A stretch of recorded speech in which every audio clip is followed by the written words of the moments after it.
Exodus chapter 14. Then the Lord said to Moses, "Tell the Israelites to turn back and encamp near Pihiroth, between Migdol and the sea. They are to encamp by the sea, directly opposite Baal Zephon. Pharaoh will think the Israelites are wandering around the land in confusion and hemmed in by the desert, and I will harden Pharaoh's heart, and I will pursue them, but I will gain glory for myself through Pharaoh and all his army, and the Egyptians will know that I am the Lord." So the Israelites did this. So when you look at the verse 4, just have to pay attention to what God is saying. I will. So God will, right? Harden the Pharaoh's heart. So at this point, as we have seen, when God is sending the plague over to Egyptians, at first the Pharaoh was the hardening himself and did what he wanted it. And when he got to the point when he received almost the fifth plague, and he start to change, start to believe in there's some kind of superpower behind the Israelite is doing all this. It's not a coincidence. It's not something that's just happening. So he became so weak. But at that point, God was actually hardening his heart so that more plague would come upon the land of Egypt. So not only Pharaoh, but Egyptians and Israelites all believed that God's power and who he is. And same thing, God is hardening his heart again, the Pharaoh's heart again, to pursue the Israelites. But I will gain the glory. Who will?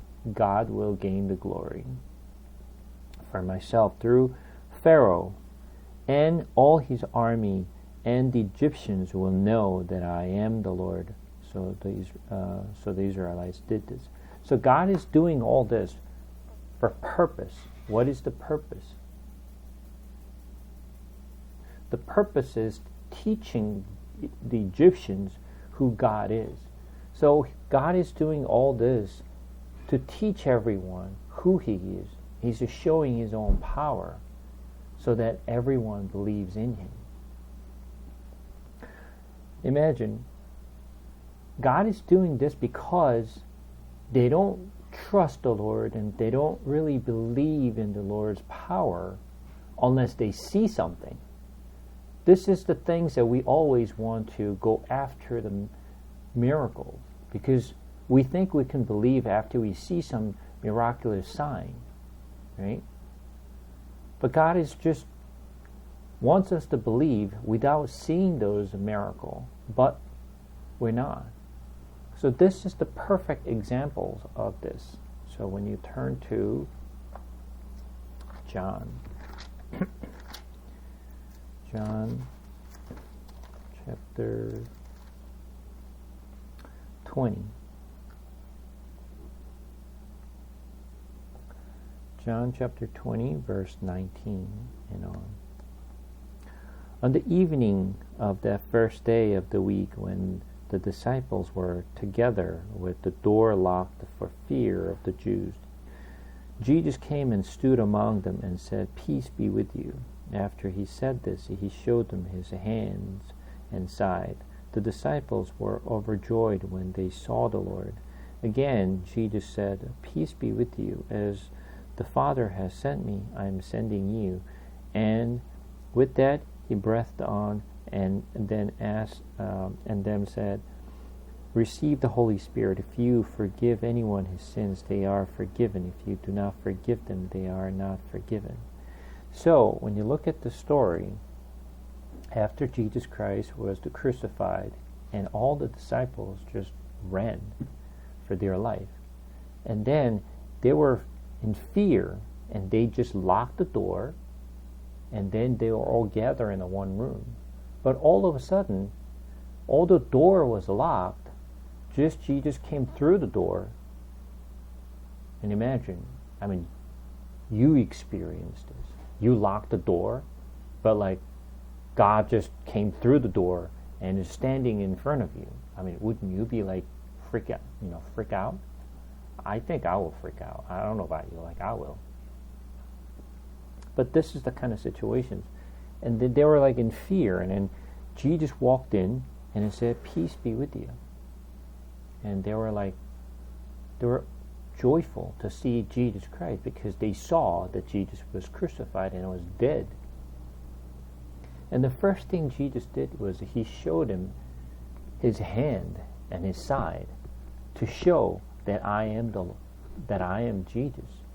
Just show it to them. Why did he show this? Because they will not believe unless they see things, right? Unless they see the hands, unless they see the sides, they will not believe. That's the first thing that Jesus did. Show you my hand, show you my side. And they were joyful after that. And when you look at the verse 24, now Thomas, called Didymus, one of the 12, was not with the disciples when Jesus came. So the other disciples told him, "We have seen the Lord." But he said to them, "Unless I see the nail marks in his hands, and put my fingers where the nails were, and put my hand into his side, I will not believe." Right? So the thing is, other disciples saw Jesus walked in and he showed his hands and his side. But Thomas said, "Are you kidding me? That can't be possible. What do you mean? Unless I put my fingers in it, I will not believe." Just by listening to it, there's no way that I'm going to believe what you're saying. Although it's not that one person saying, there's everyone saying the same exact thing. And verse 26, a week later, his disciples were in the house again, and Thomas was with them. Though the door was locked, Jesus came and stood among them and said, "Peace be with you." Then he said to Thomas, "Put your finger here. See my hands. Reach out your hands and put it into my side. Stop doubting and believe." So, second time when the disciples were gathered in the room, that door was locked again, and Jesus came through again and showed the hands and side to Thomas. And then Jesus said, "Thomas, why don't you put your finger to my hands and my side, as you said, then you will believe." But he said, "Stop doubting and believe." Thomas said to him, "My Lord, my God." There's no mention that Thomas actually put his fingers in Jesus' hand or side. But when he saw it, that he believed. This is exactly the same thing that what God is doing to Egyptians and Israelites during the time of Exodus. They would not believe until they see something. They want to see something, right? So God has shown them 10 times, 10 plagues. Over the 10 plagues, they have seen the miraculous things that God had performed, but they still did not believe in him. So they said, "I will show you another one, that I am the Lord, because you don't trust what I said." So God is purposely doing this. Come back to Exodus chapter 14 again. Verse 5. When the king of Egypt was told that the people had fled, wait a second. He told Moses, "Go and worship the Lord." Remember I asked you, not so much I've asked you, remember back to Exodus chapter 5, when Moses and Aaron came to the Pharaoh and what he said? Let's just go back to that. And I think I asked you to kind of like draw the underline. Exodus chapter 5.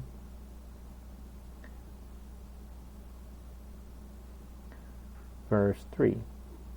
Then they said, "The God of the Hebrew has met with us. Now let us take a 3-day journey into the desert to offer sacrifice to the Lord our God, or he may strike us with plague or with the sword." So he just kind of like mentioned to Pharaoh as if he's just going to go out to the desert for 3 days and worship and then come back. That's what he's always been thinking. And he said, go. He would not let the Israelites, rested for 3 days and taking PTO. It just doesn't work out. What do you mean you're just taking vacation days? So he would not let them go. But later, after they, received so many plagues, Pharaoh said, "Now go." So when he said go, he didn't mean leave Egypt forever. He thought they were going to just leave to the desert for 3 days and then worship the Lord and come back. But what he heard now is that verse 5, he was told that the people had fled. So he heard the news from all his officials and say, "My Lord, every Israelite left Egypt forever." And he goes like, "I'm sorry, what? What just did happen?"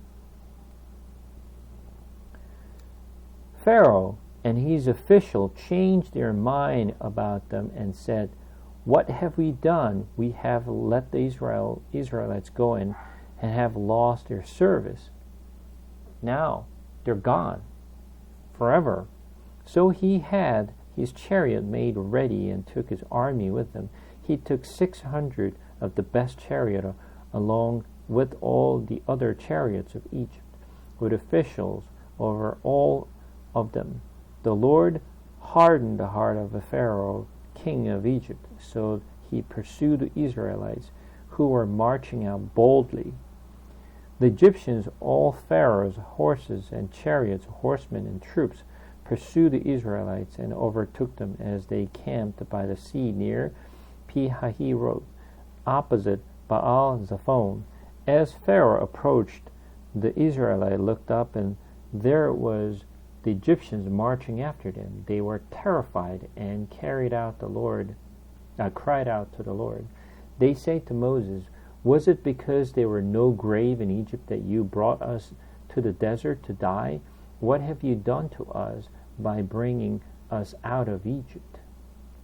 Didn't we say to you in Egypt to leave us alone? Let us serve the Egyptians.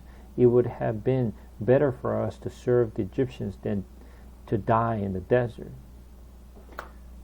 All right, so let's think about it for a second. All along, after they've seen all these signs from the Lord and all the plagues that came upon the land of Egypt, and they experienced the Passover, they saw the angel of death was passing over after they actually paint the door with the blood of the lamb. Even after they saw all this, and they trusted when they saw the miraculous sign. That's why they left with Moses and Aaron to lead Egypt. And then after they left Egypt, and when they saw the Egyptians were chasing after them, now this is the first time ever they saw the critical issue, and their life was a threatening. So this is the first time ever they were seeing all this. So when they saw this, Egyptians, they were terrified and they were in fear. What have we done here? We should have served the Egyptians in Egypt rather than escaping out of Egypt. What have you done? So they were complaining to Moses. Moses did not force them to come out of Egypt. They followed them. And now they're complaining to Moses and says, "Why did you bring us out of Egypt?" This is what we were saying before. When there's nothing is threatening our life, we say we trust the Lord. But when there's like threatening, life-threatening situation comes in our life, then we back off and say, wait, this is not what I was expecting. We start to complain. Why are you doing this to me?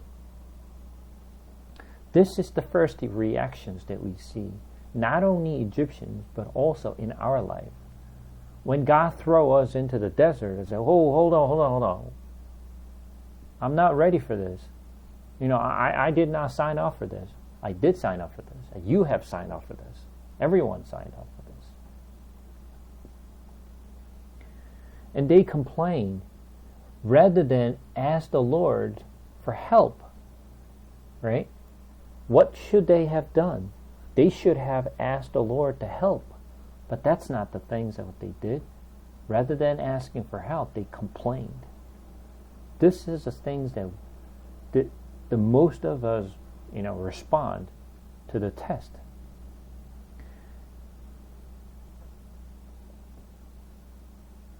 In verse 13, Moses answered the people, "Do not be afraid. Stand firm, and you will see the deliverance the Lord will bring you today. The Egyptians you see today, you will never see again. The Lord will fight for you. You need only to be still." Then the Lord said to Moses, "Why are you crying out to me? Tell the Israelites to move on. Raise your staff and stretch out your hand over the sea to divide the water so that the Israelites can go through the sea on dry ground. I will harden the hearts of the Egyptians so that they will go in after them, and I will gain glory through Pharaoh and all his army, through his chariots and his horsemen. The Egyptians will know that I am the Lord when I gain glory through Pharaoh, his chariots, and his horsemen." Now, let's think about it for a second here.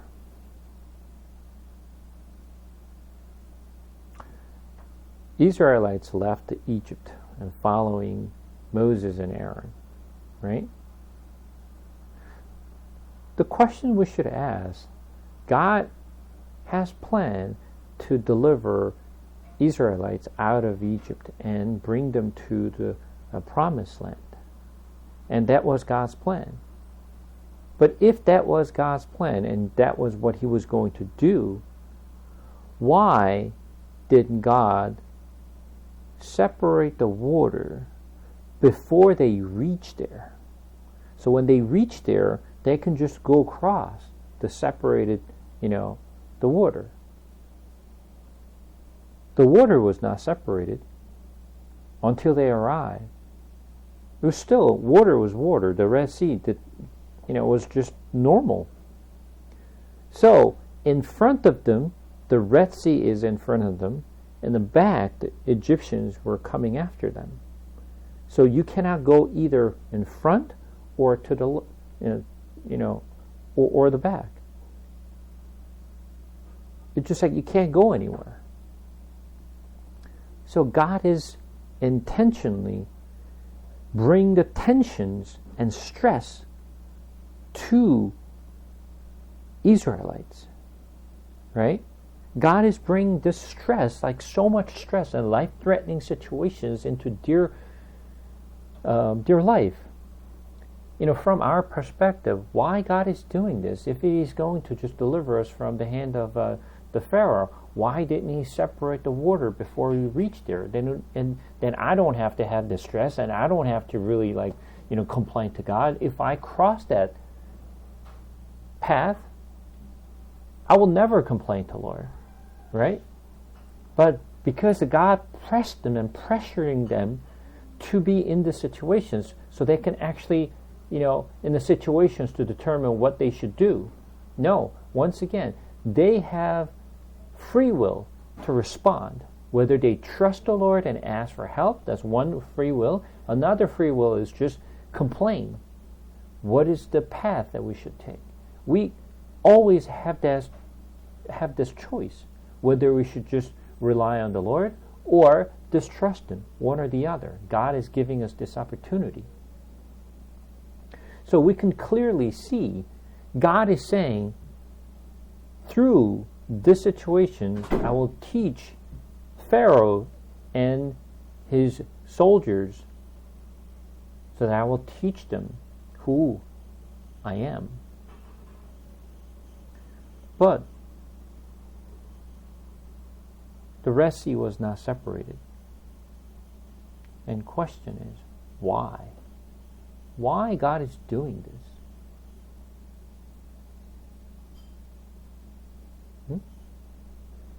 Okay.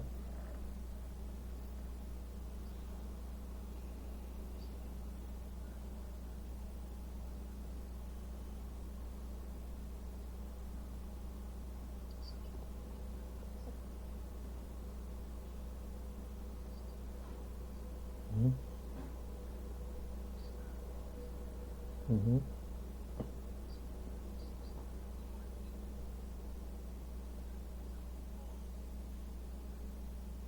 Mm-hmm. Mm-hmm.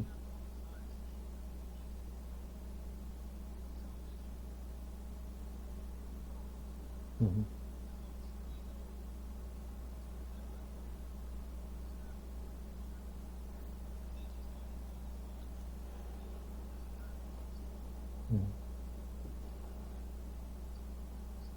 All right.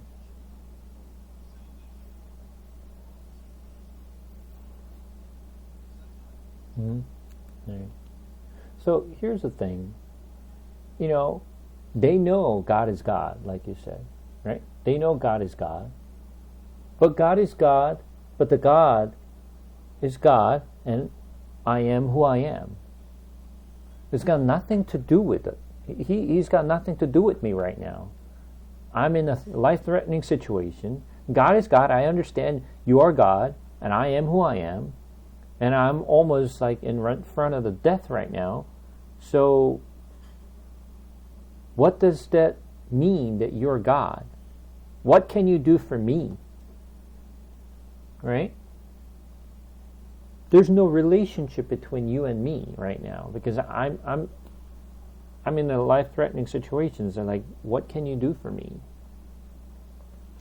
So Moses cried out to the Lord, and he himself has said, you will see what God will do. Obviously, Moses does not know what God will do himself, right? We know the story because, because we read this, right? But Moses himself, he does not know what God will do in the situations. He just know that God will do something. He might have thought that he was just going to wipe out blow the strong wind and blow the Egyptians out of their sight or something. He doesn't know what he will do. So, in this situations, imagine, I want you to put yourself in their shoes, right? In front of you is the Red Sea. In the back of it, there's Egyptians are following you, right? On the chariots, and they have like sword, and they got like spears, and they got all kinds of weapons, and trying to kill you here. So then, what would you do in that situation?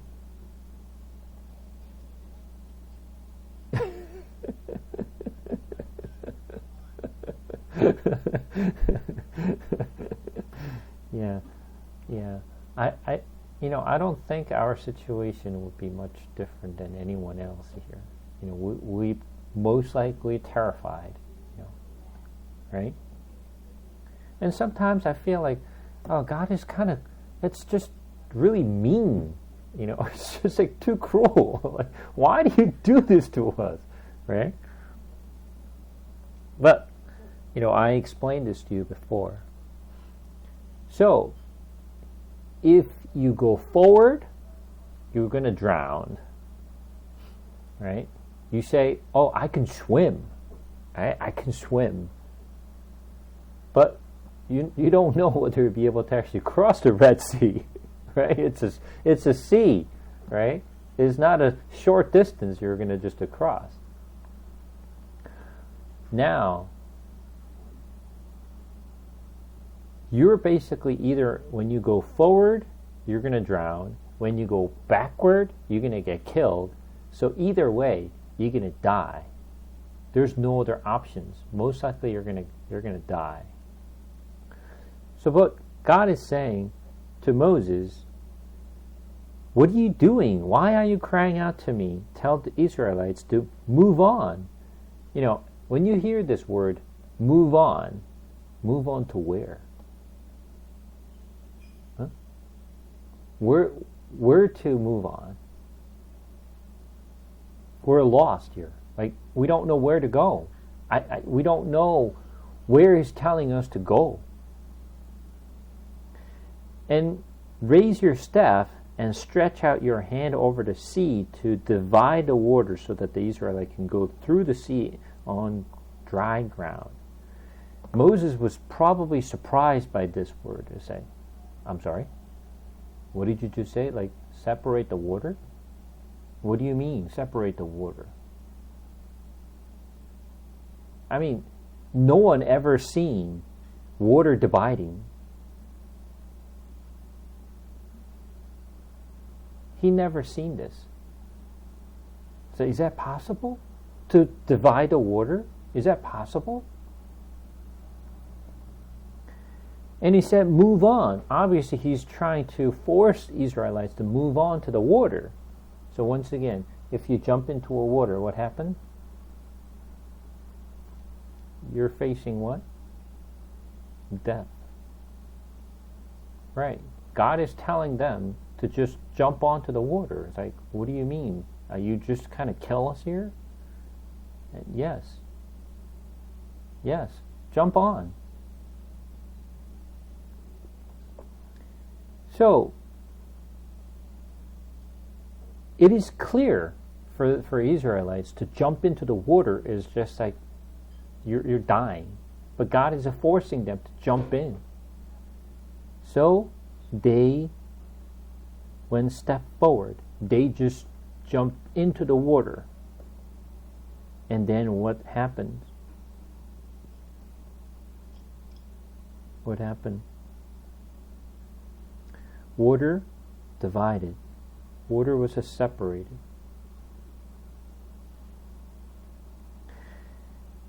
And he said, verse 17, I will harden the heart of the Egyptians so that they will go in after them.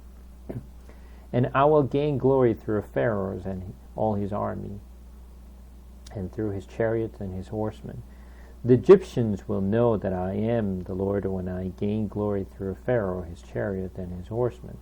Then the angel of God, who had been traveling in front of Israel's army, withdrew and went behind them. The pillar of the cloud also moved from in front and stood behind them.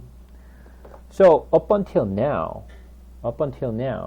there is pillar was in front of Israelites. So that all the Israelites can see the pillar is the one is guiding them in front of them, right? So imagine you are seeing the God's miraculous sign in front of you. Even though you are seeing it, you still cannot believe, right? You're seeing the God's work in front of you, but still don't believe. So this time, the pillar was leading their way, and all of a sudden, the pillar just went behind them. This is the first time ever that pillar stayed behind the Israelites. So, until then, God was leading their way, and everyone was following the pillar. But this time, the pillar stayed behind them to separate between Israelites and Egyptians.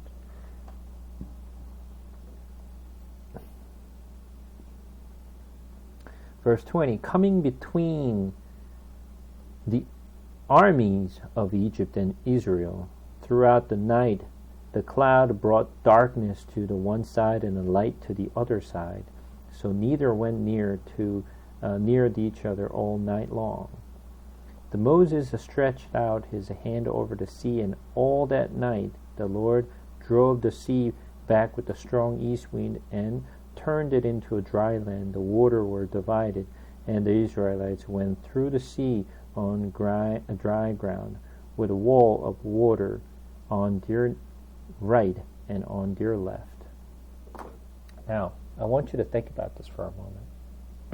This is kind of interesting fact that which you probably didn't notice. When you read this carefully, right? So once again, they're in front of the water, the Red Sea, and behind them there is Egyptians following them, right? Now, if God is going to divide the water or to separate the water, right? Water should be divided from which side?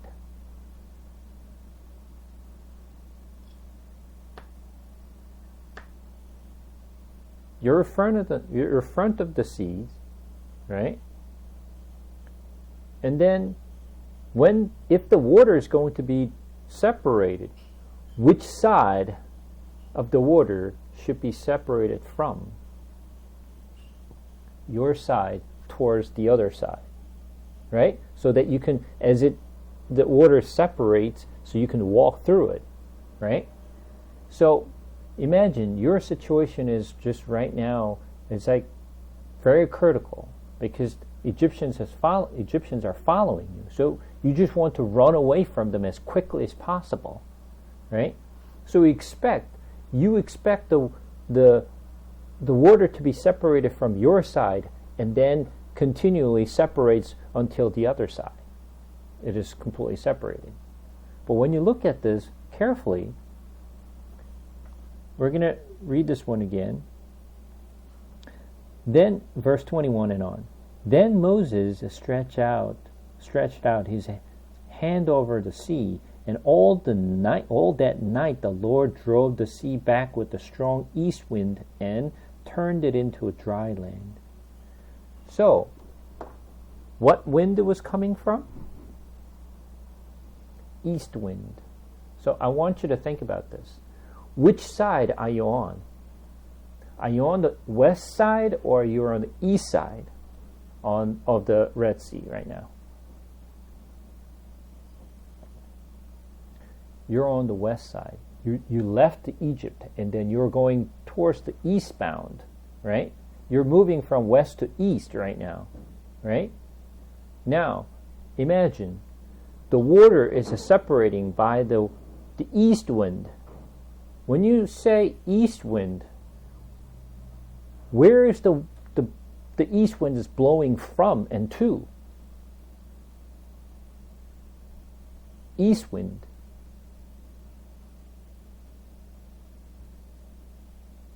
Which side is, the wind is blowing right now? Is that east to west or the west to east? Which side? It is east to west. That's what east wind is blowing, right? So then, you're on the west side, the other side is the east. So if the east wind is blowing, which side is actually starting to separate? East side. So that means the opposite side is separating, right? And once again, which side would you expect to be separated from?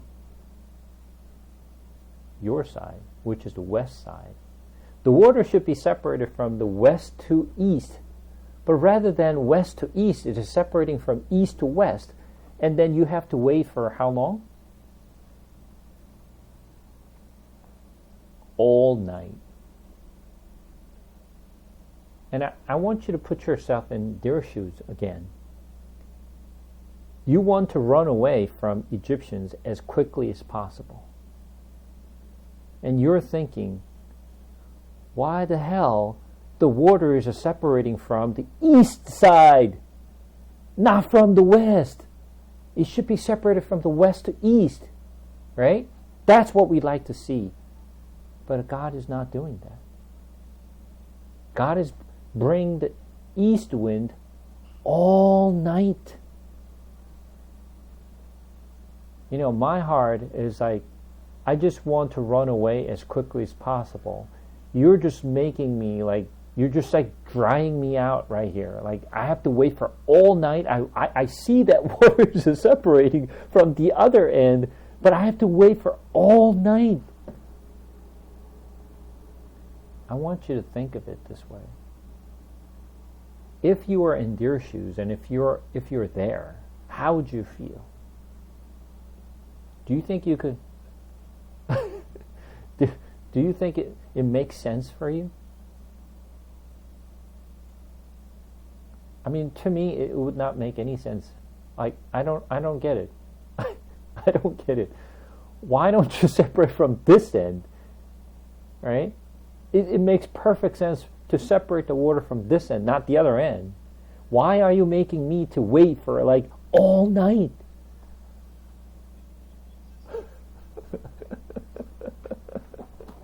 I mean, when I just read this, like, I just don't understand why God is doing what He's doing. I just gonna say, what are you doing? But they have to wait for all night. And sometimes I don't understand why God is doing what He's doing. It just doesn't make any sense. But this is God's way, which is completely different than what I'm expecting. We, as the person who's expecting God's help, we want to happen a certain way. This is what makes sense for us, that God should do. But God does not do what we are expecting. He doesn't follow our way, but He does His own way, which doesn't make any sense for us.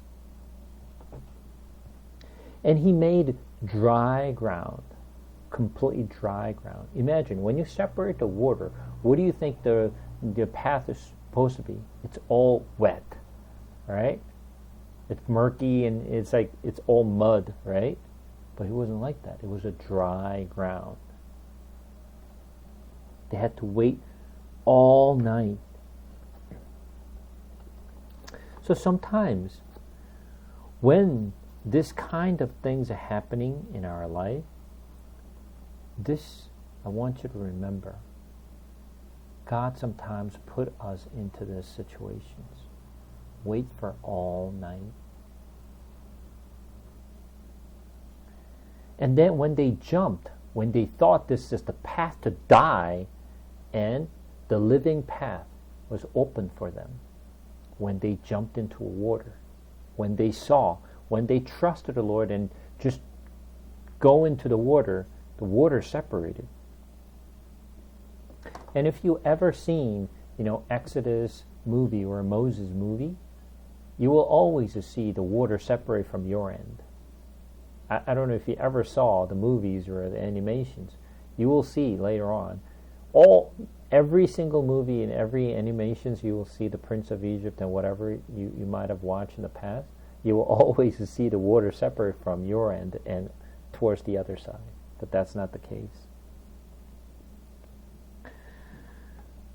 In verse 23, the Egyptians pursued them, and all the Pharaoh's horse and the chariots and horsemen followed them into the sea. During the last watch of the night, the Lord looked down from the pillar of fire and cloud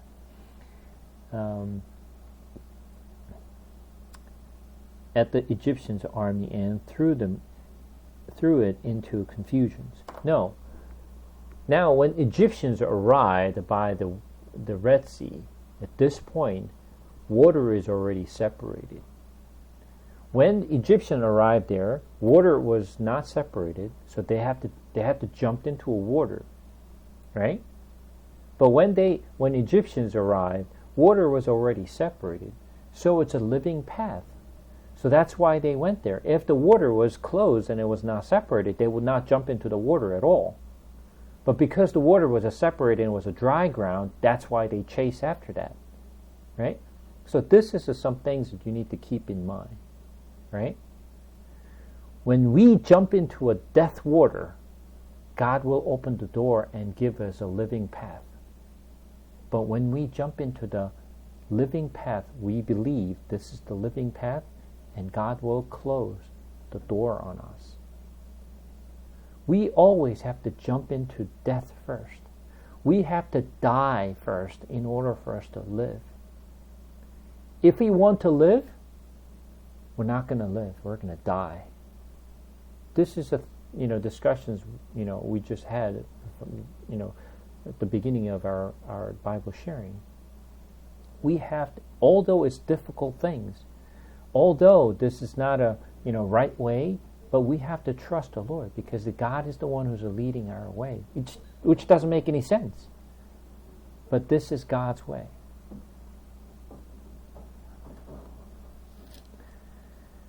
And then verse 25, he made the wheels of their chariot and come off, so that they had difficulty driving. And the Egyptians said, let's get away from the Israelites. The Lord is a fighting force against Egypt.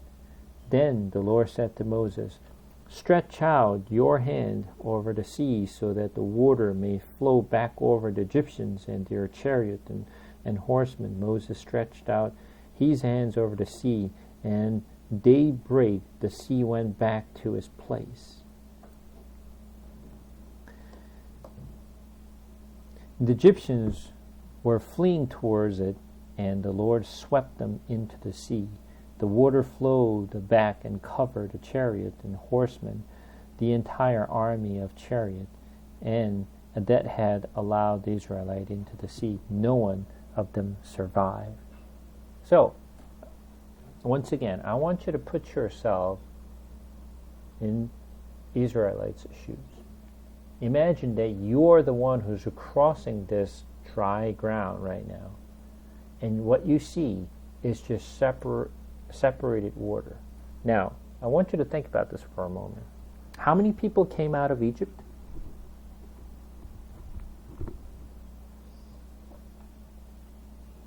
$600,000. And was it only 600,000? How many?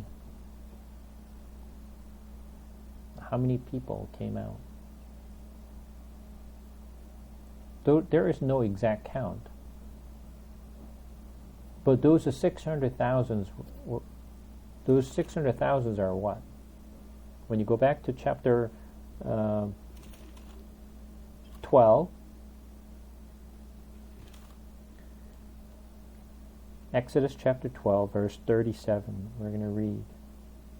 The Israelites journeyed from Ramses to Sukkot.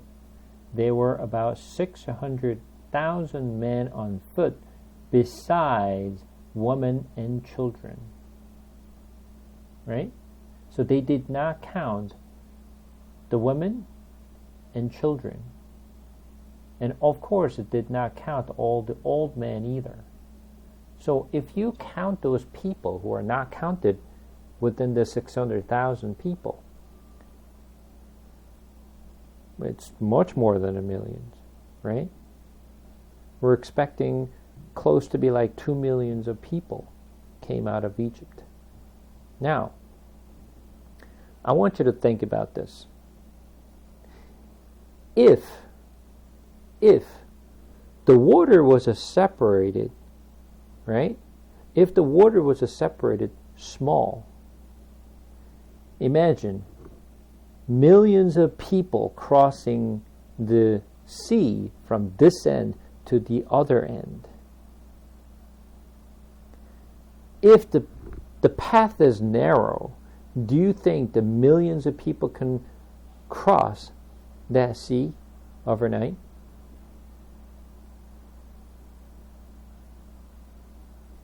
In order for the millions of people to cross this sea, right? How wide does water have to be separated?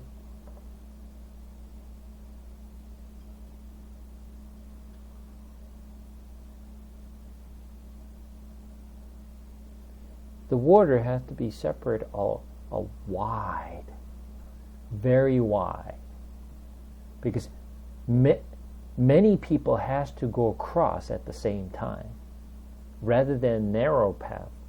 If the water was separated with narrow path, obviously, it takes time because people have to squeeze into the small path. It takes time to cross the sea, right? But in order for the Israelites to pass through this Red Sea, the water has to be separated as wide as it could possibly be.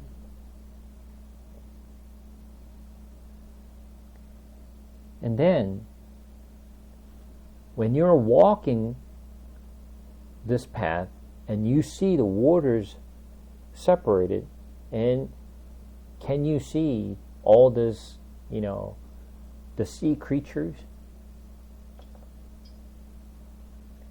The water is made of wall.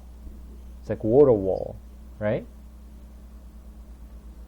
I mean, there's no glass. Like you went to a aquarium. I mean, there's the glass between you and the sea creatures. So you're safe. What if there was no glass to protect between the water and you? How would you feel?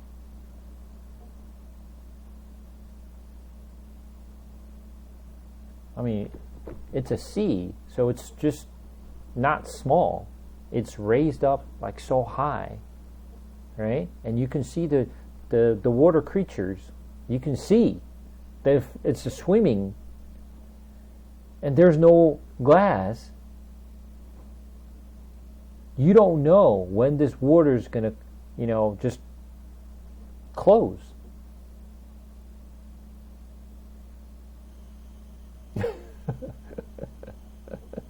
Imagine, right? You don't know when this water is going to come upon you, right? You're not comfortable because you don't know God will do. He's an unexpected God. So you're still in fear as you're walking through this path as well. Oh my God, what if that water falls on my head? What if the water closed up? What if? What if? What if is like giving you fear. Instead of giving you comfort, it gives you fear as you're walking through that path. Although God opened the path for you, you're still in fear.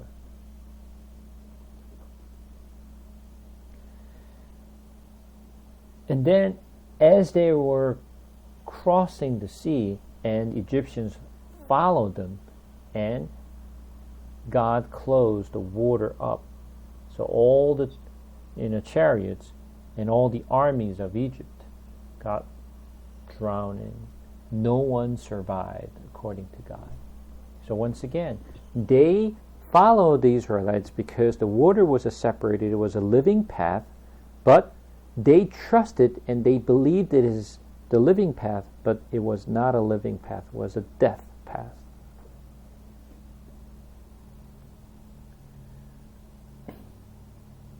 Verse 29, but the Israelites went through the sea on dry ground with a wall of water on their right and on their left.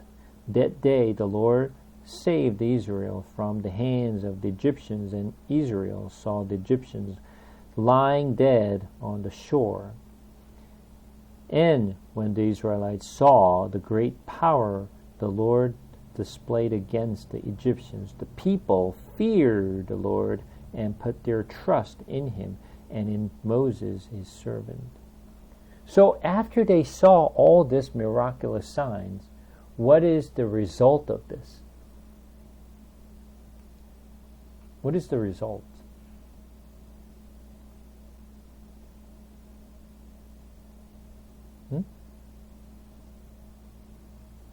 Verse 31 is the result. And when the Israelites saw the great power of the Lord displayed against the Egyptians, the people feared the Lord and put their trust in him. That's the point. This is the thing that God wanted to teach them. To fear the Lord and put their trust in the Lord. This is why God was doing what he was doing. To make Israelites to fear him and put their trust in him. This is the things that we've been talking about for all this time. We're learning the Word. Why are we learning the Lord?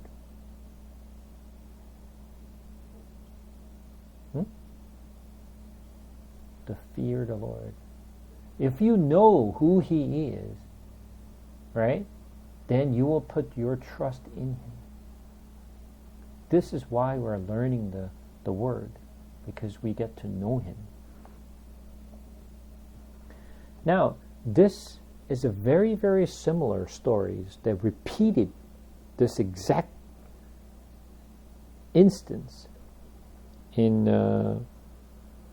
New Testament.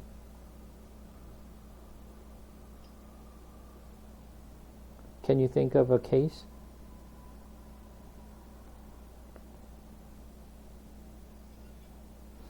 This very incident that we just saw, it repeated in New Testament.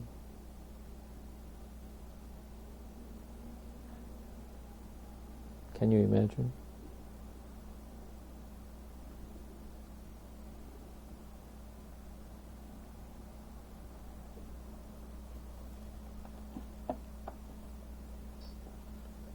Storm? What happened?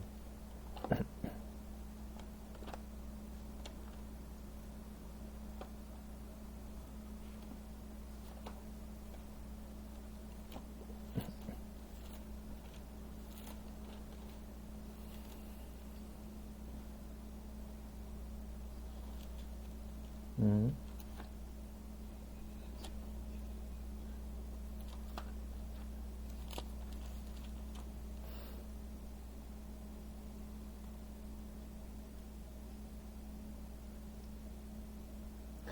All right.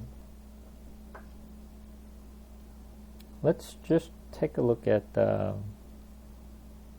John chapter 6 for a moment.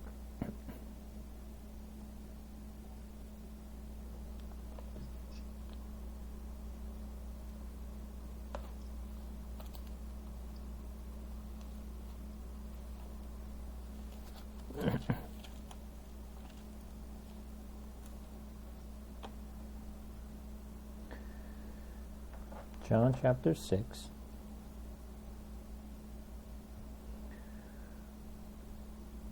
Sometime after this, Jesus crossed to the far shore of the Sea of Galilee, that is, the Sea of Tiberias, and a great crowd of people followed him because they saw the miraculous sign he had performed on the sick.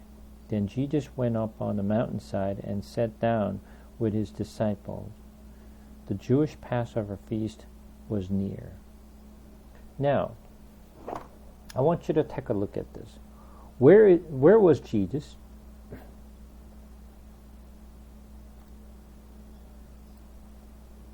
Where is that?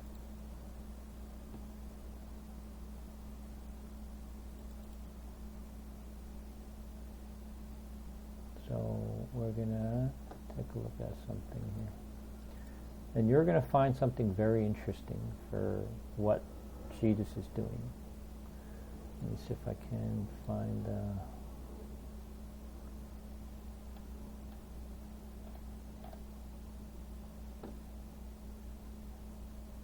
I don't know why, what happened to all the information that I gather.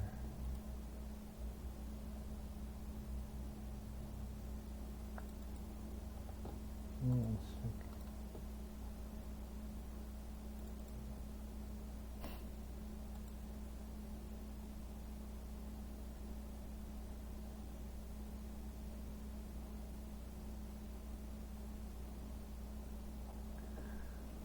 Where is Jesus right now?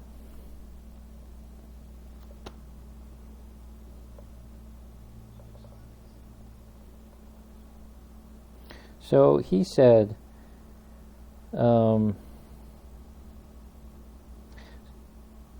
sometime after this, Jesus crossed to the far shore of the Sea of Galilee, that is the Sea of Tiberias. So Jesus is one side, right? So he's at Tiberias right now, correct?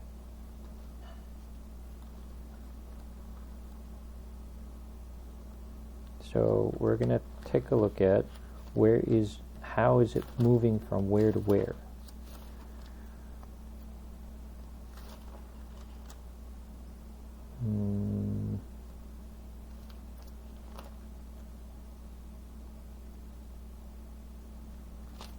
All right, so I'm going to show you the little map. 1 second.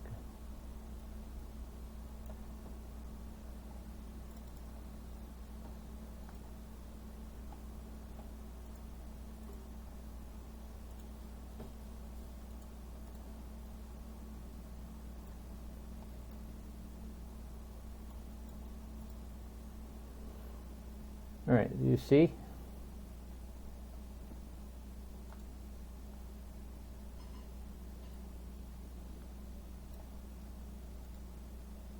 Okay, so this is where Jesus is. Okay? You with me? So this is where Tiberias is. This is Galilee, Sea of Galilee, and he's right here, this point. And then let's find out where he's going. So he went across the other side, right? So which side did he go to? Tiberias, this is where he is right now. And he went across from there. So let's find out where he went.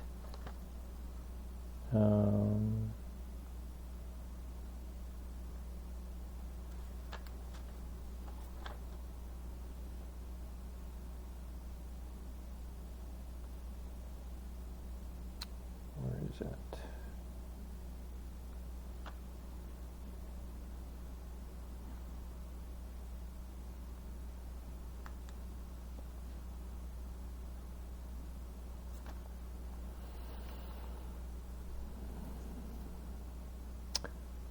Let's turn to Luke chapter 9.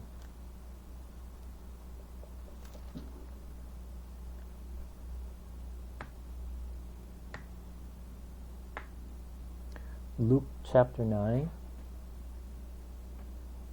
verse 10.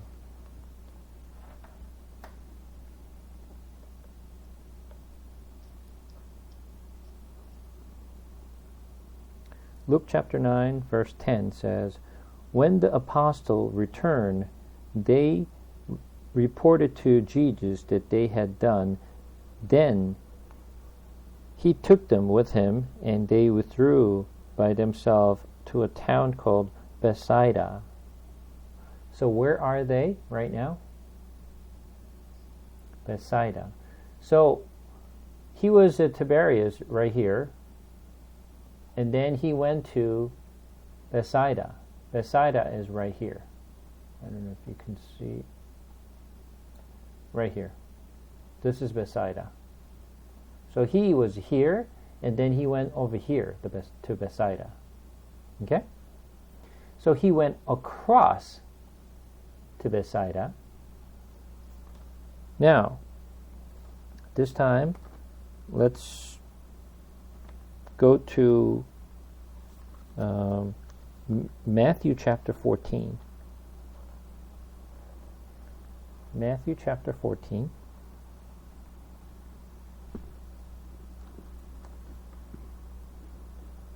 Verse 13.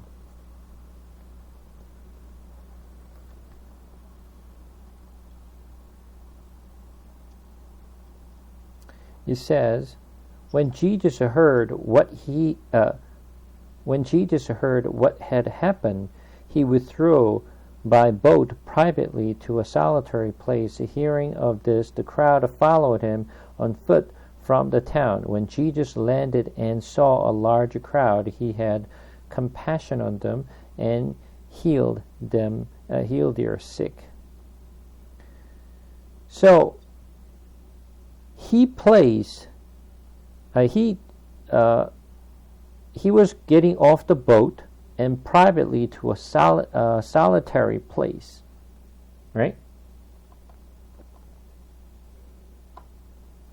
And then verse 15, the evening approached, the disciple came to him and said, "This is a remote place and it's already getting late."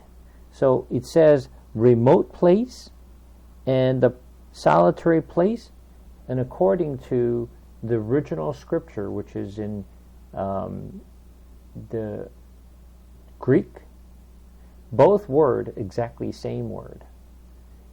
The word that was used for this is eremos.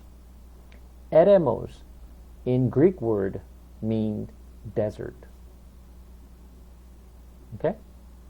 This is what it's English. It says solitary place or the remote place. It's the same exact word in Greek word used eremos. Eremos means a desert. So he intentionally moved from the Tiberia to Bethsaida here. And then what did he do there? He actually fed 5,000 people there with 2 fishes and 5 loaves of bread, right? Yes? And then let's find out what he did after that.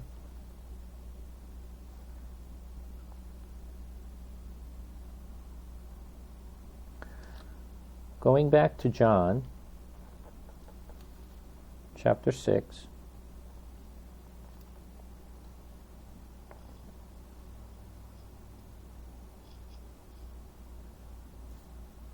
verse 15 and on, Jesus, knowing that they intended to come and make him king by force, withdrew again to a mountainside by himself. When evening came, his disciples went down to the lake, where they got into a boat and set off, crossed the lake of Capernaum. So now, Jesus left behind the disciples, and he sent his disciples to somewhere else. Where? Capernaum. Right?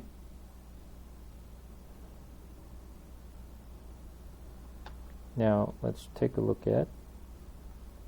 Go back to Mark chapter 7,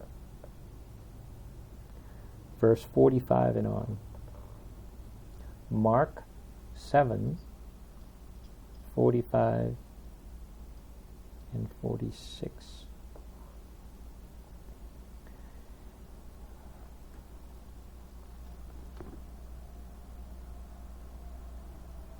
Immediately, Jesus made his disciples get into the boat and go on ahead of him to Bethsaida.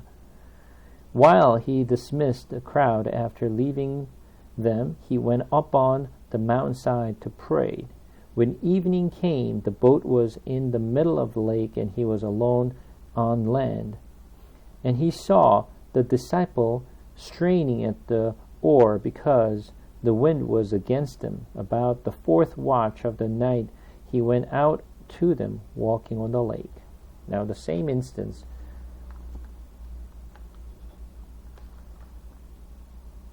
Yeah, Mark chapter 6, not 4. Mark chapter 6, verse 45 and 48.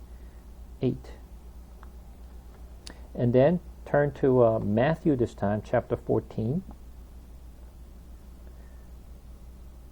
Matthew chapter 14. We're going to read from verse 22 and on.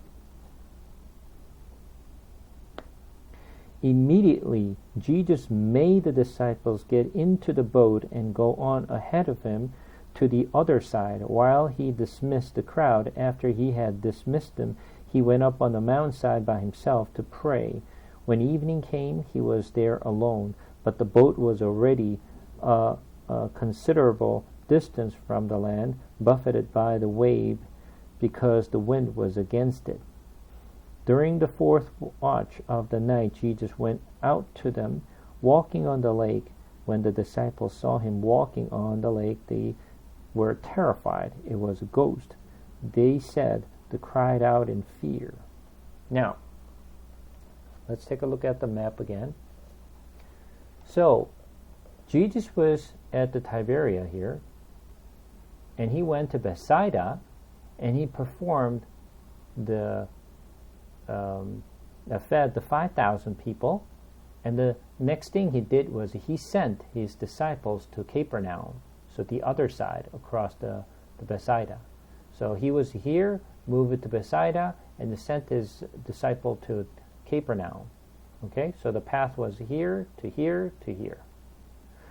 So when you look at this story, God did not do anything but just fed 5,000 people at Bethsaida. He didn't do anything else. That's the only thing he did. Right? He wasn't there for anything else. He was just there to feed the 5,000 people. That was it. He didn't do anything. He sent all his disciples to Capernaum. Now, think about it. Jesus was always in front of disciples. Wherever he went, he was in front of them. And he was leading all the disciples. This is the first time ever Jesus stayed behind them and sent his disciples to the other side of the sea. Right? The Sea of Galilee. He sent only the disciples, and Jesus stayed behind. Right? Yes?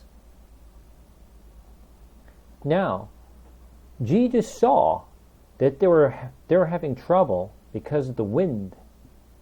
Right? And they were trying to just go across the other side. They could not go across to the other side because wind was blowing so hard. Imagine, many of his disciples are the fisher of men. They lived in this area. They know how it is. Right?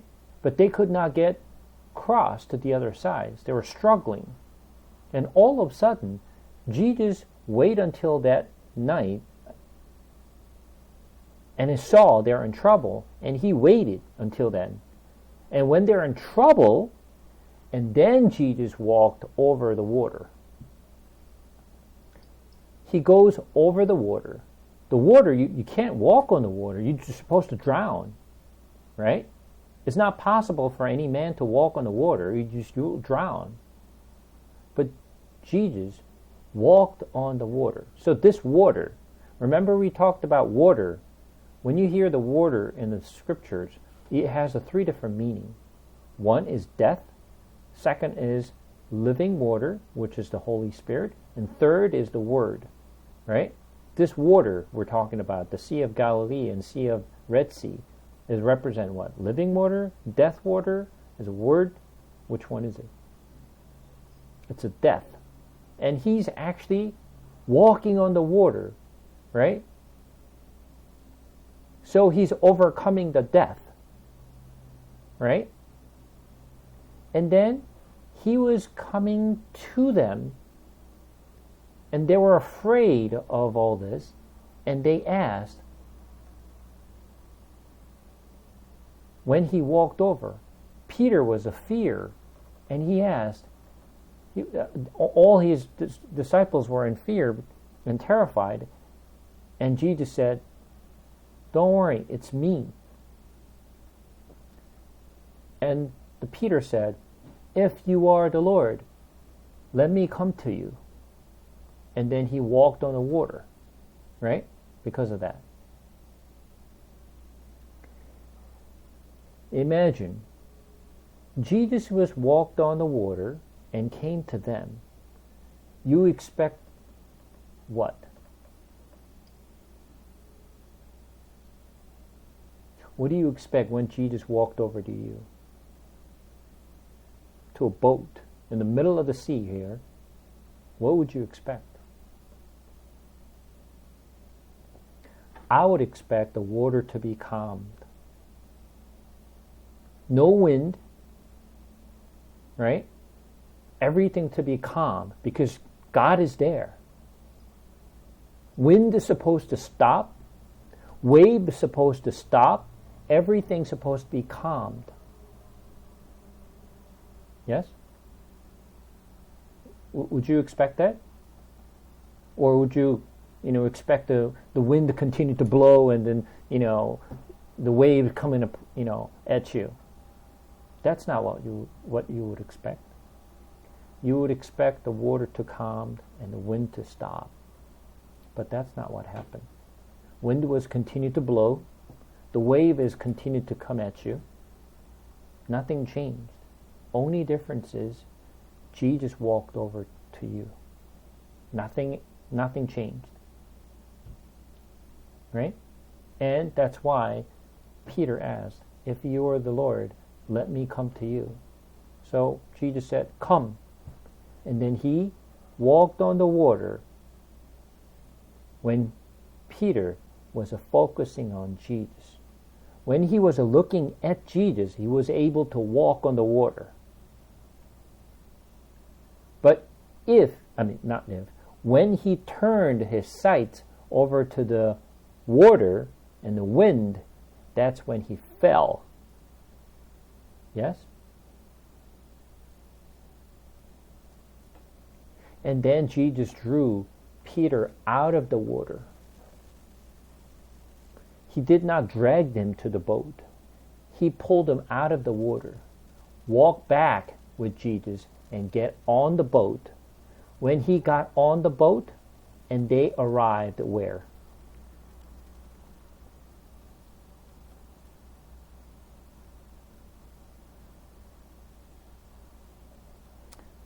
Yeah, so let's take a look at John chapter 6 again.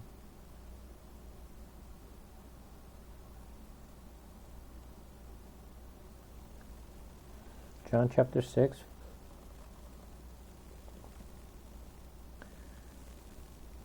Verse 20 and 21. Then they were willing to take him into the boat, and immediately the boat reached the shore when they were heading. What happened?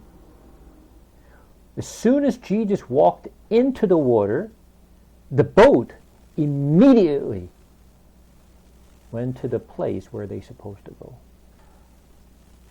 It's not like they have to rock the boat to get there. As soon as Jesus get on the boat immediately reach to the place where they're supposed to reach. Jesus was doing this intentionally to show them exactly what happened in Exodus. He was demonstrating this back in New Testament. Separating the water and walk on the water, that he overcame the death.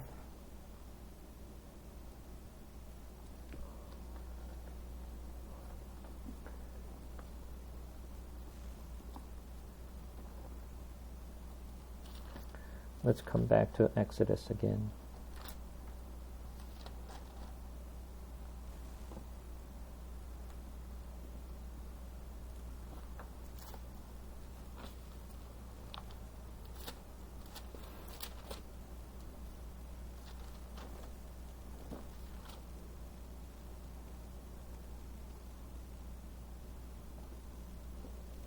So, this chapter 14 is what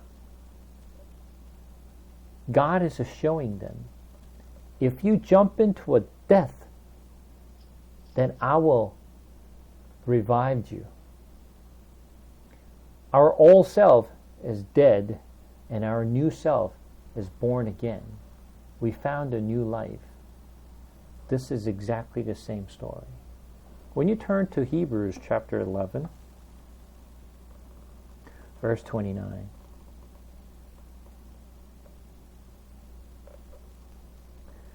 Hebrews chapter 11, verse 29.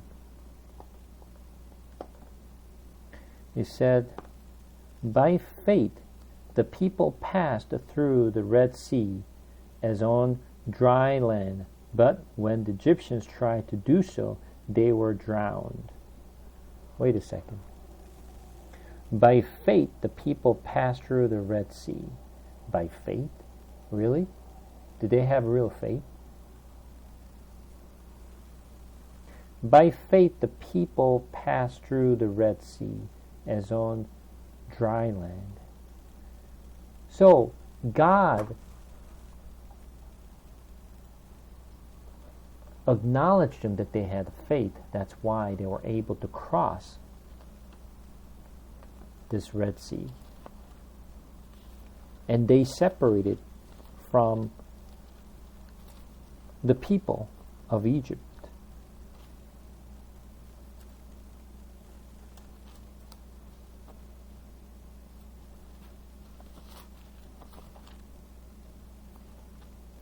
And then turn to 1 Corinthians chapter 10.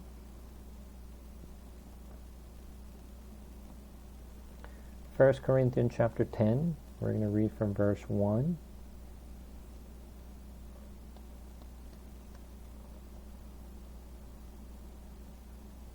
For I do not want you to be ignorant of the fact, brothers, that our forefathers were all under the cloud, and they were all passed through the sea. They were all baptized into Moses in the cloud and in the sea. Read this carefully one more time. For I do not want you to be ignorant of the fact, brothers, that our forefathers were all under the cloud, and they were all passed through the sea. They were all baptized into Moses in the cloud and in the sea. What is he saying? When they crossed the Red Sea, what did they receive? They received the baptism. But there's a point. They received the baptism. But how did they receive the baptism? In verse 2, read carefully. They were all baptized into Moses. What does that mean? Huh? What does that mean?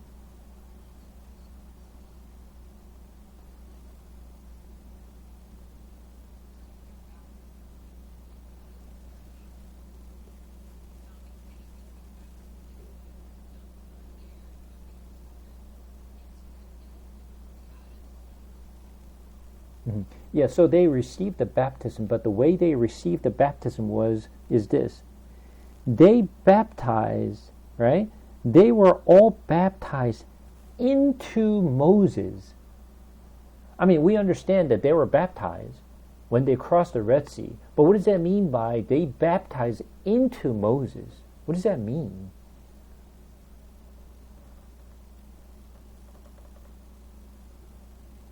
Right? We all understand they were baptized when they crossed the Red Sea, but what we don't understand is, what does that mean by into Moses? This is what you need to understand. Moses represents Jesus.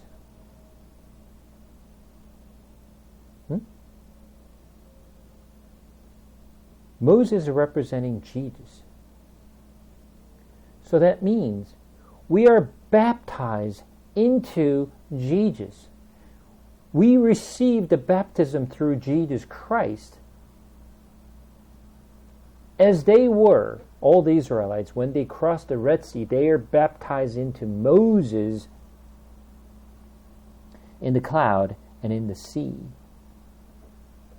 Does that make sense? So we receive the baptism through Jesus Christ.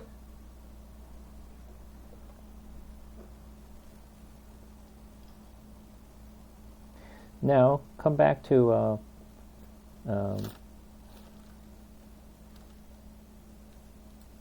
Exodus.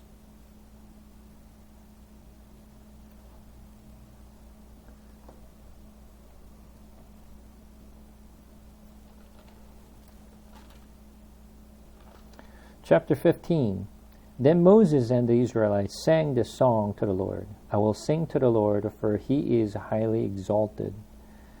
The horse and its rider he has hurled into the sea. The Lord is my strength and my song. He has become my salvation. He is my God, and I will praise him, my father's God, and I will exalt him. The Lord is a warrior. The Lord is his name.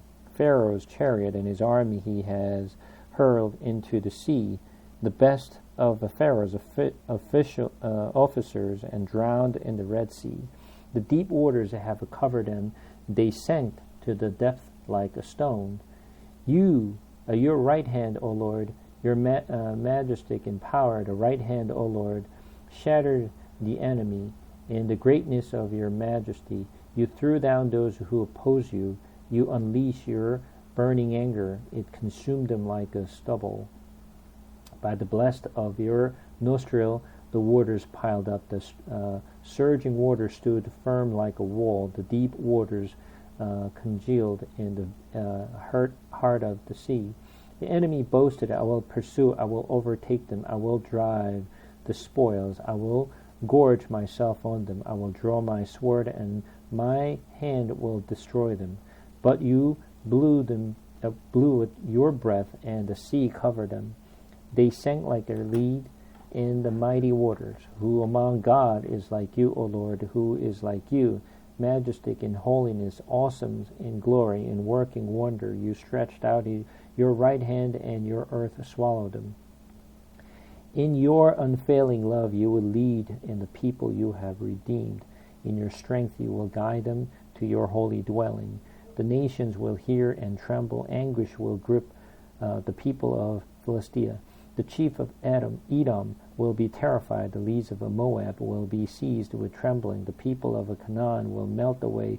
Terror and death will fall upon them. By the power of your arm, they will be as still as the stones until your people pass by, O Lord. Until the people you bought pass by, you will bring them in and plant them on the mountain of your inheritance. The place, O Lord, you made for your dwelling, the sanctuary, O Lord, your hands established. The Lord will reign forever and ever.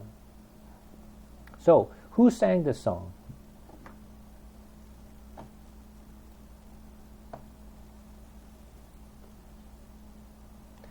It was Moses who sang the song, right?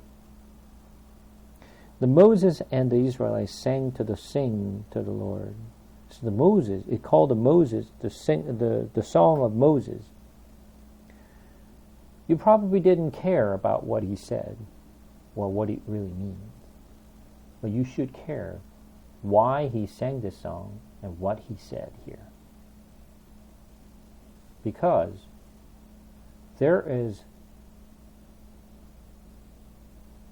this Moses song has a significance in the scripture. What significance do we know about Moses' song of what he said?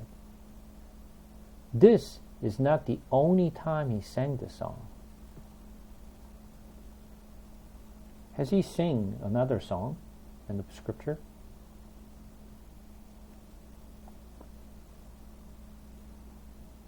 We're going to turn to Deuteronomy.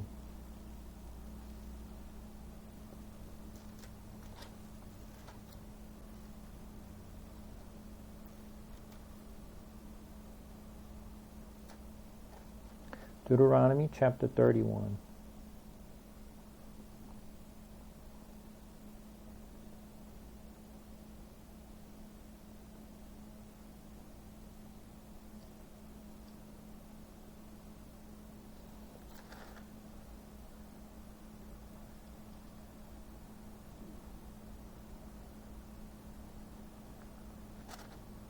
All right, so Deuteronomy is basically the last sermon or the last preaching to the second generation of Israelites. And Moses is going to die because God did not allow Moses to enter into the promised land. So right before he died, and at the land of Moab and mountain of Nebo, he actually preached to the Israelites and what he experienced, the God's awesomeness to the second generations. This is the last preach that he gave to the second generations. And this is what God is saying.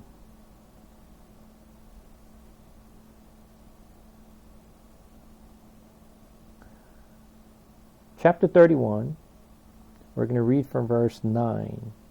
So Moses wrote down this law and gave it to the priests, its sons of Levi, who carried the ark of the covenant of the Lord, and to all the elder of Israel. Then Moses commanded them, at the end of every 7 years, in the year of canceling debt, during the feast of tabernacle, when all Israel come to appear before the Lord your God at the place he will choose, you shall read this law before them in their hearing.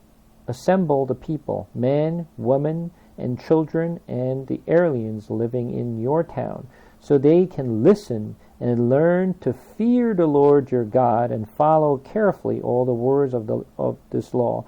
Their children who do not know this law must hear it and learn to fear the Lord your God as long as you live in the land you are crossing the Jordan to possess. The Lord said to Moses, now the day of your death is near. Call Joshua and present yourself at the tent of meeting, where I will commission him. So Moses and Joshua came and presented themselves at the tent of meeting. Then Lord appeared at the tent in a pillar of cloud, and the cloud stood over the entrance to the tent. And the Lord said to Moses, you are going to rest with your father, and these people will soon prostitute themselves to the foreign gods of the land they are entering. They will forsake me and break the covenant I made with them. On that day I will become angry with them and forsake them. I will hide my face from them, and they will be destroyed. Many disaster and difficulties will come upon them, and on that day they will ask, have not these disaster come upon us because of our God is not with us? And I will certainly hide my face on that day because of all their wickedness in turning to other gods. Now, write down for yourself this song and teach it to the Israelites and have them sing it, so that it may be witness for me against them. When I have brought them into the land flowing with milk and honey, the land I promised on their forefathers, and when they ate their filled and thrived, they will turn to other gods and worship them, and rejecting me and breaking my covenant, and with my disasters and difficulties come upon them, the song will testify against them, because it will not be forgotten by their descendants. I know that they are disposed to do, even also before I bring them into the land I promised them on oath. So Moses wrote down this song that day and taught it to the Israelites. This is the first time ever and the last time ever God specifically told them to make a song so they can sing this, so they don't forget what God had done for you for the last 40 years. This is the first time and last time ever. So Moses was the person who composed the sing for the first time ever in the scripture. He wrote the lyric and he made the song and taught them this song. And then chapter 32, that's the lyric that he used for the song. So the entire chapter 32 was the lyrics of the Moses song. So once again, the first song that Moses sang was right after they crossed the Red Sea, and he sang the song. And then right before the Israelites enter into the promised land, God made them to make a song and have them sing the song. But this chapter 32 was the entire lyric. But now, this is not all. This is not the end. There was another song. Now, I want you to turn to Revelations.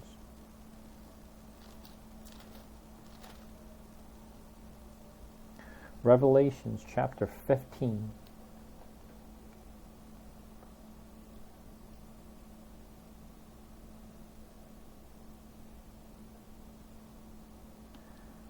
We're going to read, I saw in heaven another great and marvelous sign, 7 angels with the 7 last plague, because with them God's wrath is completed. And I saw that looked like a sea of glass mixed with fire, and standing beside the sea, those who had been victorious over the beast and his image and over the number of his name, they held harps given them by God, and sang the song of Moses and servant of God, and the song of the Lamb. Great and marvelous are your deeds, Lord God Almighty, just and true at your ways, the King of the ages. Who will not fear you, O Lord, and bring glory to your name? For you alone are holy. All nations will come and worship before you, for your righteous acts have been revealed. So once again, how many songs? There are 3 Moses songs. The first time ever was when they crossed the sea. And then he destroyed the Egyptians. Right? Second time, they were going to cross the Jordan River. And the first thing that they're going to do is they're going to take down the Jericho and then wipe out the people of the promised land. And Moses wrote the song and taught them to sing this song. And third, which is the last one, when you read in chapter 15, this song was sang after what? I saw in heaven another great and marvelous sign, 7 angels with the 7 last plague, because with them God's wrath is completed. Now God's wrath is completed. And after this, after the wrath is over, now they sing this song. But where do they sing this song? I saw that looked like a sea of glass mixed with fire, and standing beside the sea.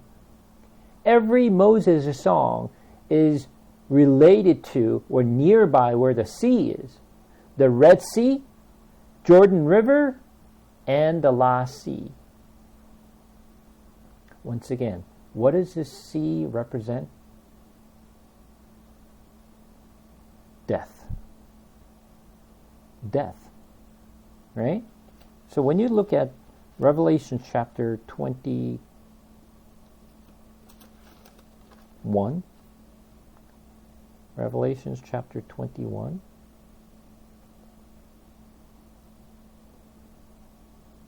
we're going to read verse 1.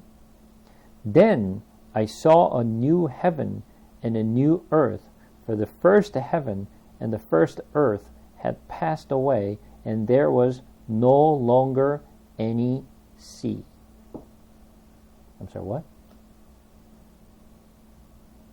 The first heaven and first earth had passed away, and there was no longer any sea. There is no sea. What does that mean, there is no sea? That means there is no death anymore. So this Moses' song is very important because this is a representations of what will happen at the later time. After he destroyed all his enemies and wiped out all his people with the plague, now they're going to sing the song. We're going to sing the song. But importantly, when you look at the Deuteronomy, where we just read, chapter 32, which is the book, I mentioned this, chapter 32 is a lyric of the Moses song. When you look at the Deuteronomy chapter 32, verse 44, it says this. Moses came with Joshua, son of Nun, and spoke all the word of this song in the hearing of the people. When Moses had finished reciting all this word to all Israel, he said to them, "Take to heart all the word I have solemnly declared to you this day, so that you may command your children to obey carefully all the words of this law. They are not just idle words for you, they are your life. By them you will live long in the land you are crossing the Jordan to possess." So, when you look at the verse 4, Moses came with Joshua, the son of Nun, and spoke all the word of this song in the hearing of the people. So Moses was singing this song with who? Joshua. Right? He was singing this song with Joshua right before he entered into the promised land. And who's leading the Israelites to the promised land? Joshua. Not Moses. Joshua will lead the Israelites into the promised land. When you go back to Revelation chapter 15 again, one more time.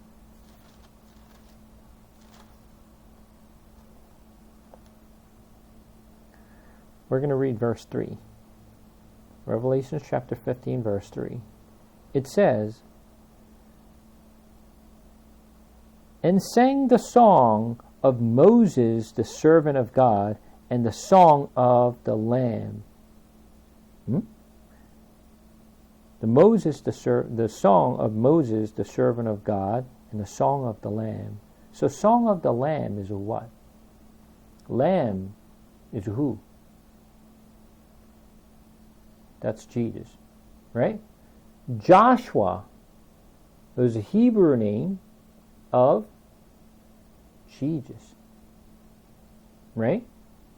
So Moses and Joshua was singing together, and at the end they were singing together again. Moses and Jesus was singing together. And then what? After this, Jesus is going to bring us into his promised land, which is heaven. Right? That's exactly the same story what we just saw in Deuteronomy.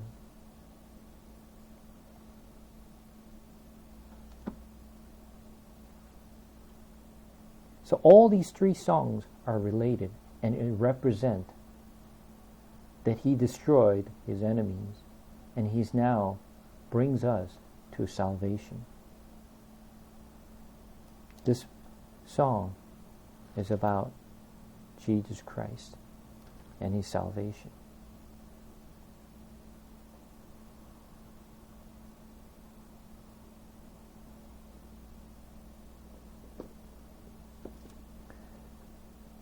So far, so good? Okay. Now, any questions about the things that we covered today?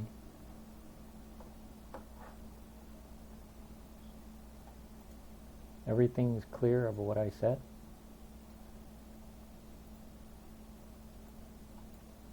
Okay. Now, I'm going to show you a few things before we close.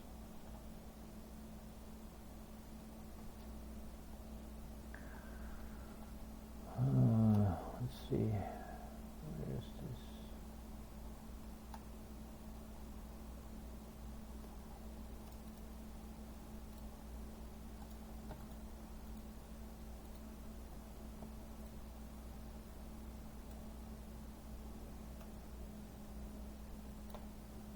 Can you see my screen?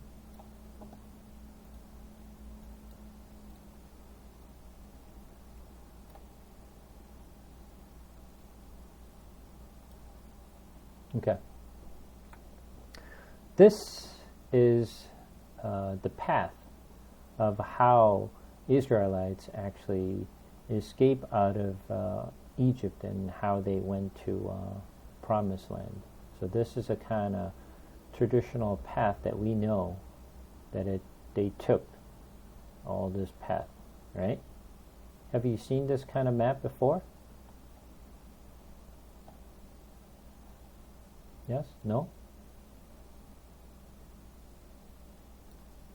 Yeah, so this is most,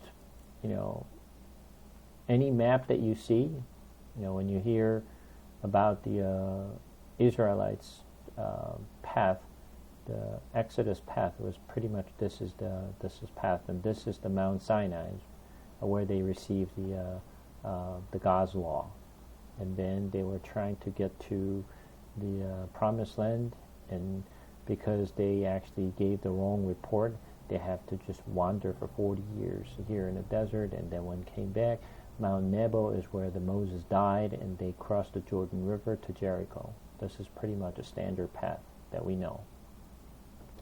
But interestingly, there's something kind of weird here. Okay? So when you look at this particular path, when you follow it, you see this? Pi-hahiroth. Where is that?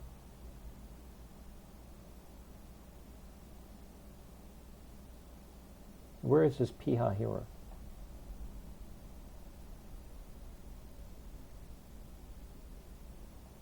Did we learn about this place? Yes, we have. Let's go to Exodus chapter 14.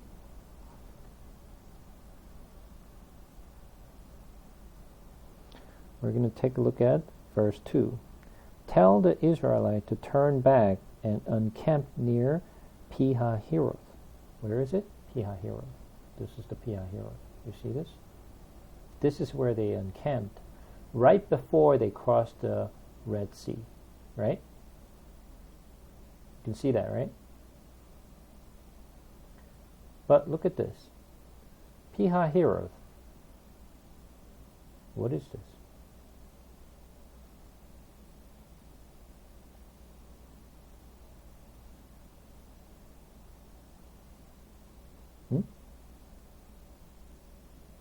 There's a question mark at the end, right? They crossed the Red Sea, and then they just crossed the wilderness of Etham, and they reached the Mara. Mara? Question mark. Elim? Question mark. Rephidim? Question mark. Mount Sinai? Question mark. There's a lot of question mark here, right? What's that? What does that mean? There's no question mark here. There's no question mark here. But from here all the way down here, there's all question mark. Why?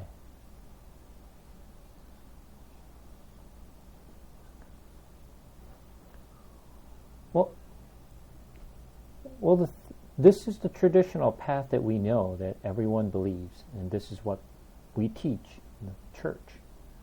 But nobody knows whether this is the right path or not. Nobody knows. Because these name doesn't exist anymore. They're just speculating this could be the path, how they crossed the Red Sea, and then they got to here, and they go over here. This is the path. They believe. We believe. Right? Now,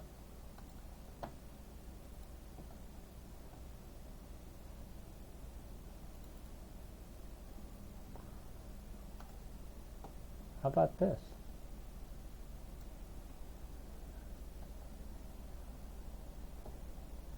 So, they got out of Sukkot, and this might be the path they crossed, and this is the Red Sea, and then this is the Mount Sinai. Rather than a traditional Mount Sinai here that we believe, it is not the Mount Sinai, but this is the Mount Sinai. And instead of this is the Red Sea, this is the Red Sea. Both of them are called the Red Sea.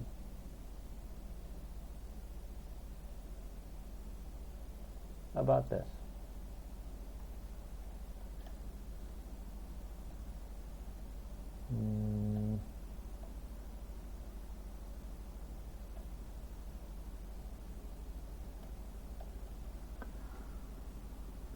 is that?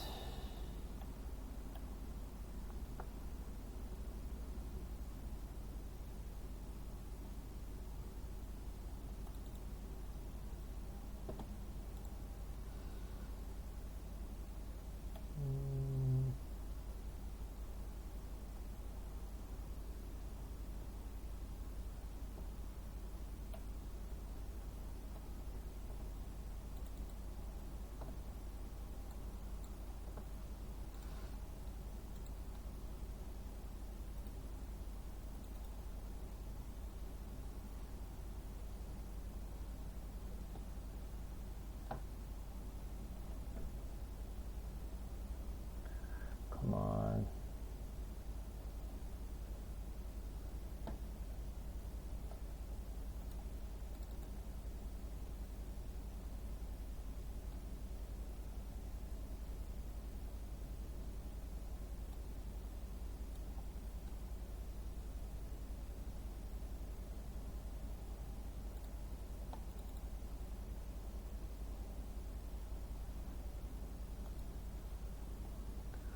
Where's the other map?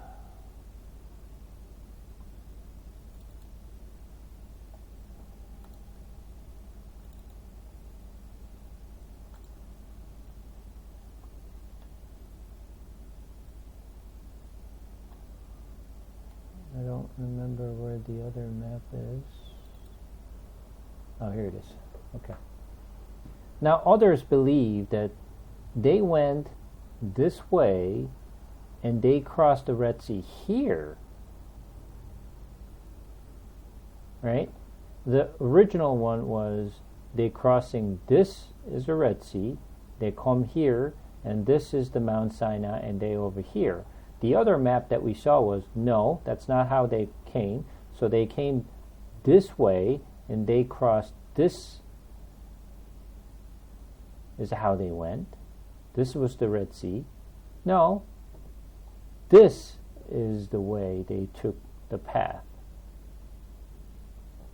So there are different the theory of how they went. Okay? Now let me show you. This is the Mount Sinai that we know today. This is what we believe it is, Mount Sinai. So they actually built a church here. So this is the Mount Sinai that we saw from the very first picture that I showed you before. Right? Where was the... Not this one. Where was it?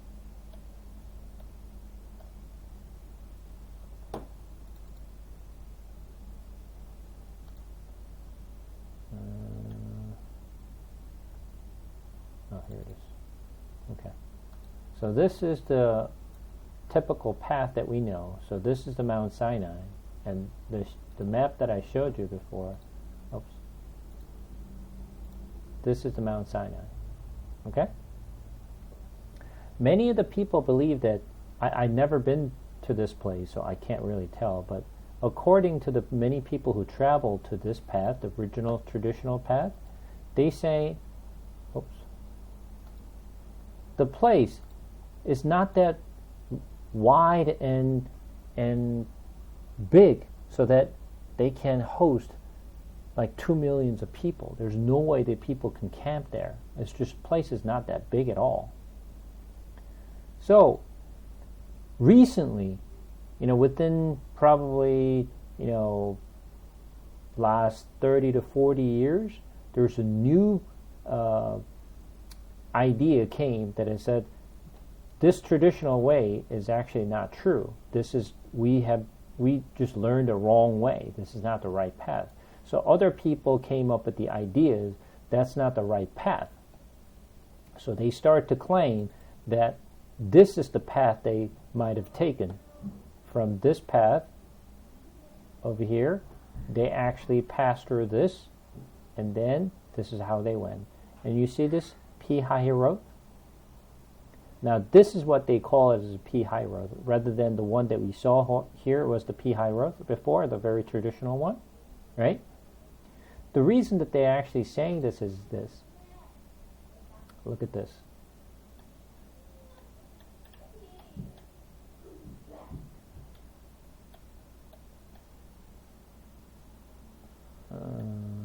Where's that?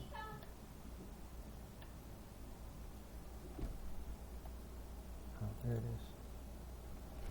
This is the place where we just saw. Let me just bring up the map again.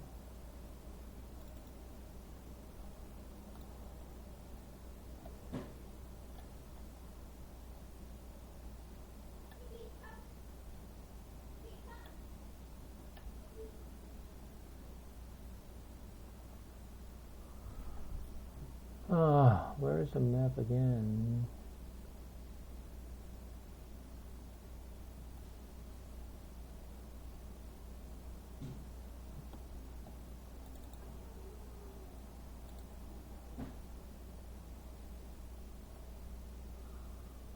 Here it is. Okay. So this is the map. So this Pi-Hahiroth, this place, is the one that I just showed you before. Right here. So this is where they must have encamped. So this is the only way for you to come to this place. And imagine if the people are staying here, and this is where they encamped, and if the Egyptians are coming through this way, can you go anywhere? You can't go anywhere, right? This is what I mentioned, that you can't go anywhere. You can't go back, you can't go front. There's just no way out. And this place is big enough to host more 2 million people here. And then this particular place, which is right here, interestingly, this is the sea between. Right here was the place that I just showed you. When you actually, I'm sorry, is that it? No, this is the place where I just showed you before, right? So when you look at this one, you see the color of this water. It's dark here, less dark, and this is very light, right? What is this? This is the depth of the water. So this is very deep, this is not deep. So when you look at the map,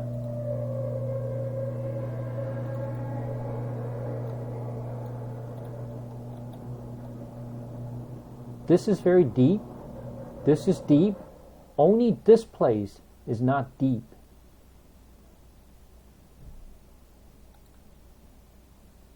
So when the water separated, like this, water separated, they were able to walk from here to here because this is the only place is not deep.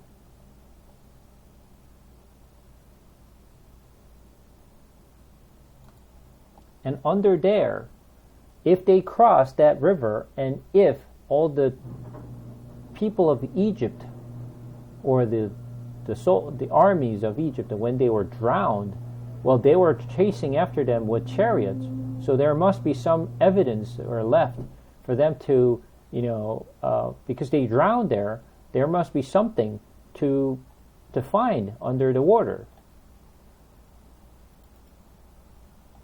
And they found something like this. They found something like this, which is like a wheel of the chariot, it seems.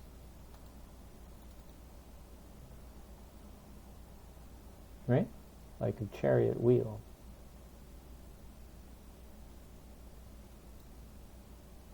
So, they actually have, even currently, this pillar. This is on the Egypt side, which is this side. And there's another pillar, which is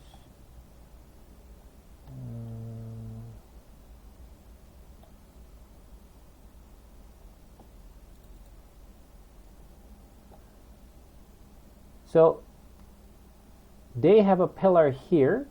They had a pillar here. They used to have a pillar just like this. You see this pillar? But this size is this is Egypt and this is Arabia. And they removed this pillar. So now there used to be pillar like this, just like exactly the same thing as like Egypt here, but they just got rid of this pillar and they left it with this like small panel. They got rid of it. So there's only one pillar on the Egypt side, not on this side anymore, because they removed it.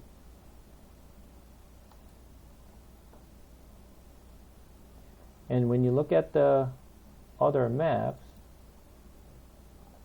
this is the Red Sea that we're talking about. This is where they encamped, and this is where they cross, and this is how they actually go across. This is the pillar they saw. There's another pillar here.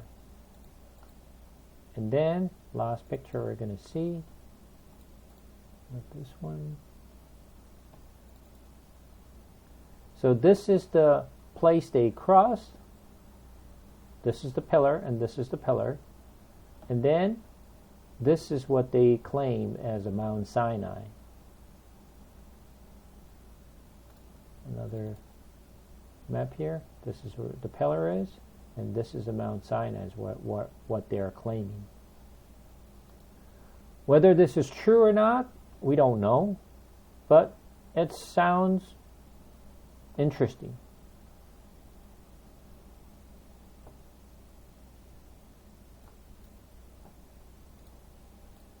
Does it sound interesting to you at all?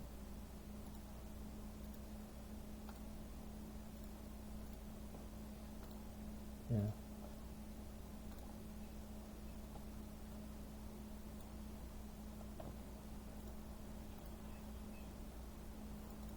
Yeah. So we don't know which one is right. I mean, no one knows, but it's kind of, it's kind of interesting to see there's actually, to see this evidence. One more things to note here. When they crossed the river, the Red Sea, okay? Now, I want you to put yourself in God's shoes this time, okay? Now, Israel is crossing the Red Sea, and imagine, God is looking down. God is looking down where they're crossing the sea, right? Now, imagine, the water is flowing like this, right? Like this. And now, God separates the water, and now they're crossing the water, the 2 millions of people, right? And I want you to imagine that you're looking down from heaven and look down. What does it look like?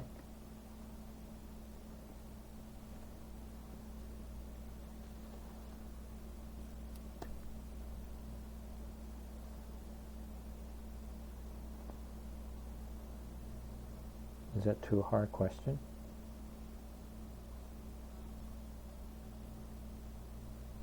Exactly. Yeah. So the river, like this, right? And they're crossing the river, right? He separated the water, and then that's where they're across the water. So when you look from heaven, look down on them, it looks like the cross. Exactly the cross, right? So, when they were crossing the Red Sea, they were like crossing one side, which is the death side, and crossing the other side, which is the living side, right? So that exactly shows the cross, which is a salvation.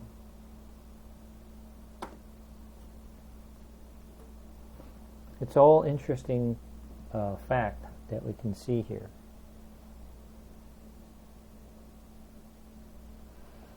So far, everything makes sense?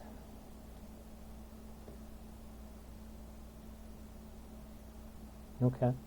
Any questions about the things that we cover? I mean, we cover quite a lot today.